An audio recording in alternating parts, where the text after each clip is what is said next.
নমস্কার বন্ধুরা, স্বাগতাস কিচেনে সবাইকে স্বাগত। আজকে যে রেসিপিটা আপনাদের সামনে শেয়ার করব সেটা হলো মিক্সড ফ্রাইড রাইস। চলুন এখন মিক্সড ফ্রাইড রাইস রেসিপি আপনাদের সামনে শেয়ার করি। আমি সমস্ত কিছু ভেজে রেডি করে রেখেছি। চালটা আমি নুন দিয়ে সেদ্ধ করে রেখেছি।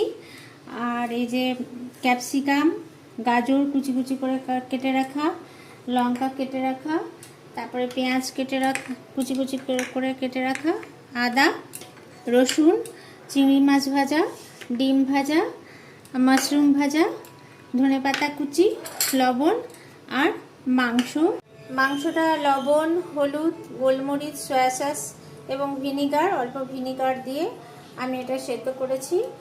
আর হচ্ছে ডিমটা গোলমরিচ, লবণ আর হচ্ছে হলুদ দিয়ে ফ্রাই করে রেখেছি। আর এই যে চিংড়ি মাছ। চলুন আমি রেসিপিটা এখন শেয়ার করি আপনাদের সামনে। কড়াই নিয়ে নিলাম, কড়াইটা গরম হয়ে গেলে আমি তেল দিয়ে দেব। তেল গরম হয়ে গেছে, চলুন একে একে সবগুলো আমি দেখাতে থাকি কীভাবে করছি। প্রথমে আমি লঙ্কা দিয়ে দিলাম, কুচনো করে লঙ্কা। তারপরে দিয়ে দেবো আদা কুচি, তারপরে দেবো পেঁয়াজ কুচি, তারপরে দেবো রসুন কুচি,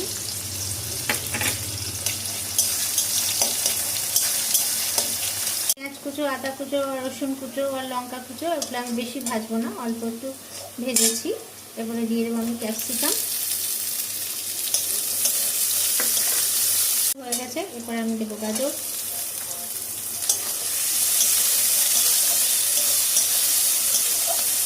গাজরটা আমার ভাজা হয়ে গেছে। এরপরে আমি রাইসটা দিয়ে দেবো।